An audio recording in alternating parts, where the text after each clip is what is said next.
Oke, selamat datang di video pembelajaran singkat ini di mata kuliah Distributed Programming pertemuan kedua.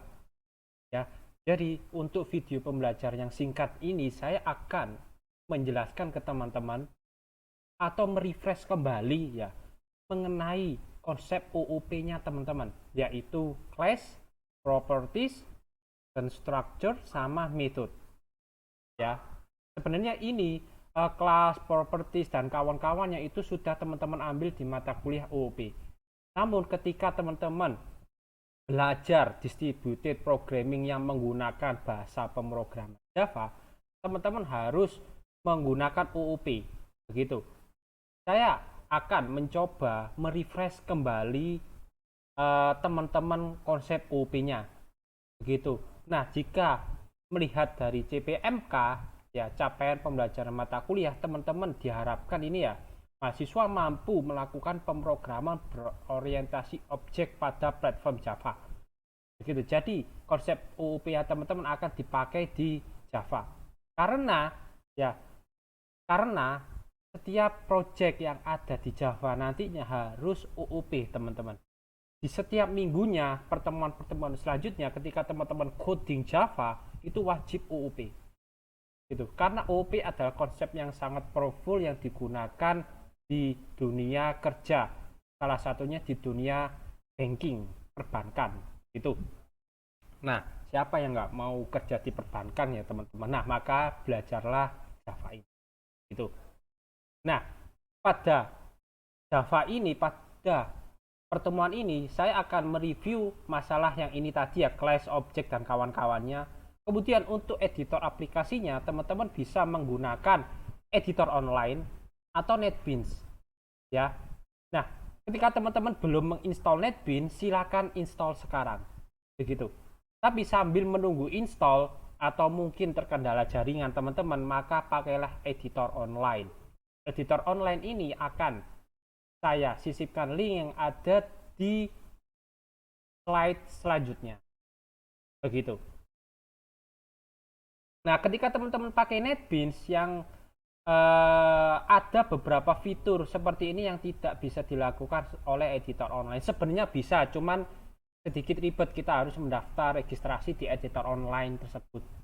Editor online itu artinya ketika kita bisa coding lewat browser, jadi kita tidak perlu menginstal NetBeans. Tapi kalau install NetBeans, teman-teman bisa new project, setting project location-nya. Jadi ketika teman-teman bikin sebuah project itu bisa diatur lokasi mana yang mau disimpan. Nah, kemudian untuk studi kasusnya kita hari ini yaitu fraction. Nah, sebelum kita ke studi kasus fraction ya teman-teman. Nah, di sini ada kelas dan objek. Terus pertanyaannya adalah which one is the class and which one is the object? Mana yang kelas, mana yang objek? Nah, sudah dijawab dalam hati ya teman-teman. Nah, nanti ini saya akan review lagi setelah video pembelajaran ini waktu live session. Gitu. Jadi tolong diingat konsep OOP-nya. Nah, jadi di sini ada car, Audi, Nissan, dan Volvo. Ingat konsep dari OOP.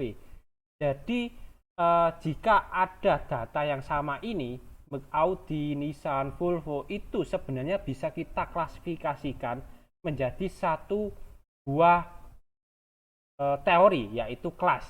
Itu. Jadi di sini kelasnya adalah car. Kemudian kita bisa membuat turunan dari car, instance namanya kalau di OOP, yaitu menjadi instance atau objek. Ya, objek dari sebuah kelas ini adalah misalkan namanya Audi, Nissan, dan Volvo. Jadi untuk pertanyaan ini ya, teman-teman, car itu adalah kelas, Audi, Nissan, Volvo ini adalah instance dari sebuah kelas, yaitu objek. Begitu. Ya. Nah, kita juga bisa menganalisis mana properties yang ada di sebuah kelas tersebut. Begitu.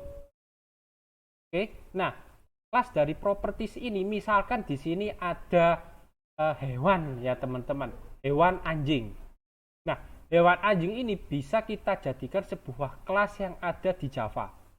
begitu. Nah, ketika kita sudah menentukan bahwa kelas ini kelas anjing, gitu. Saya mohon maaf kalau misalkan ini sedikit kasar ya, tapi ini memang adalah hewan anjing, begitu.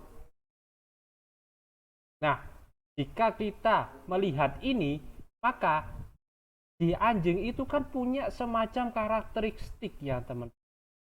Karakteristik ini, karakternya itu bisa disebut dengan properti atau atribut atau data member.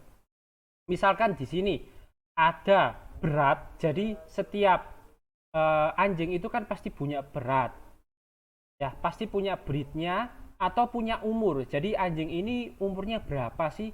Anjing ini itu beratnya berapa sih? Kemudian anjing ini itu warnanya apa? Nah, contohnya seperti ini, misalkan. Ya, misalkan saya tidak tahu ini jenis apa. Bisa jadi properties ini adalah ini misalkan jenis X, jenis Y, sama jenis A. Kemudian beratnya berapa sih dari anjing X ini? Nah, di anjing X ini dia kan mempunyai umur, misalkan ini umurnya 10 tahun, terus warnanya hitam. Terus di sini umurnya 5 tahun, ya colornya white. Di sini colornya adalah brown, coklat. Nah, jadi setiap individu, setiap hewan itu punya karakteristik, punya atribut, punya properties yang berbeda-beda. Maka ini bisa disebut dengan properties. Properties ini adalah sebuah ciri-ciri. Begitu. Nah, kemudian kita ke konsep metode. Nah, metode ini itu adalah sebuah fungsi yang ada di dalam kelas. Begitu. Oke. Nah, bisa kita lihat di gambar tersebut, tetap studi kasusnya adalah hewan anjing ya. Nah, di hewan anjing ini pasti ya, ketika kita membuat sebuah instan dari kelas itu adalah objek, begitu ya. Nah, di objek hewan ini, anjing ini pasti dia bisa melakukan sesuatu hal, sesuatu perilaku, behavior. Misalkan dia bisa duduk, sit, ya guling-guling gitu ya, atau kita panggil come begitu. Oke, atau shake, misalkan dia bergerak-gerak itu, atau buntutnya ini bisa bergerak-gerak gini ya. Ketika teman-teman misalkan, atau kucing juga bisa, hewan kucing juga bisa disuruh duduk ya. Kalau misalkan teman-teman pintar ya, kalau misalkan teman-teman jadi pawang hewan gitu ya, duduk ya, duduk dia gitu kan. Nah, jadi setiap hewan ini punya metode, punya perilaku behavior ini yang tadi saya jelaskan. Begitu. Oke. Kemudian di sini juga bisa mempunyai property values. Ya. Propertinya, atributnya atau ciri khasnya, karakteristik, misalkan colornya bisa gray, white, black. Terus eye colornya blue and brown, height-nya segini, length-nya segini, weight-nya segini. Jadi ini adalah konsep dari metode. Begitu. Oke. Ya. Metode ini bisa ditambahkan sesuai dengan kondisi nyata atau yang kita inginkan. Bisa saja anjing ini bisa bicara. Begitu ya. Bisa berteriak, bisa menggonggong. Berarti kita bisa tambahkan di sini misalkan speak. Oke, jadi ini adalah sebuah metode, itu behavior, perilaku, pekerjaan. Ya, sebuah pekerjaan yang dilakukan oleh sebuah metode atau objek melakukan metode apa. Objek anjing misalkan header melakukan sit, melakukan duduk dan lain sebagainya. Itu. Oke.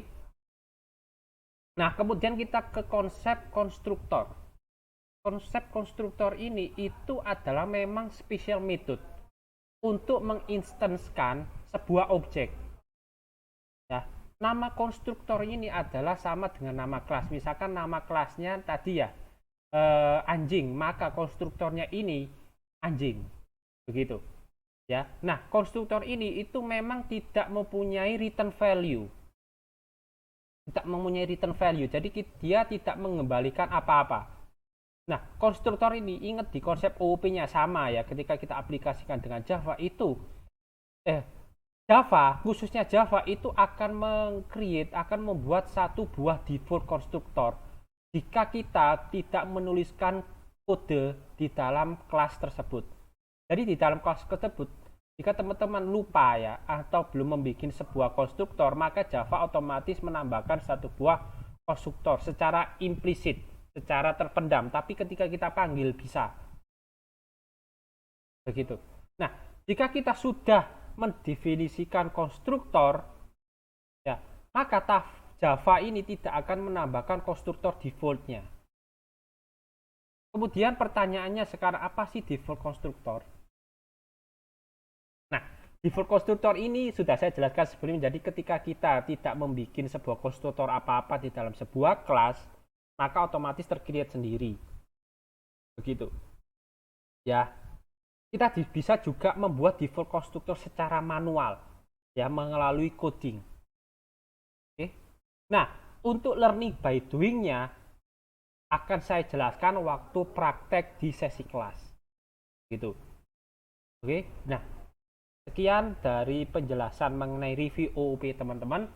Semoga teman-teman teringat kembali masa lalunya tentang pelajaran OOP. Jangan hanya doi aja yang diingat ya. Jangan hanya doi, tapi pelajaran juga harus teman-teman ingat karena pelajaran itu penting. Tiap pelajaran pasti mempunyai output yang mungkin digunakan di mata kuliah lainnya dari output tersebut. Misalkan OOP, mata kuliah OOP outputnya ya bisa digunakan di Java atau di mata kuliah lain. Oke, sekian dari video pembelajaran ini. Terima kasih dan sampai bertemu di live.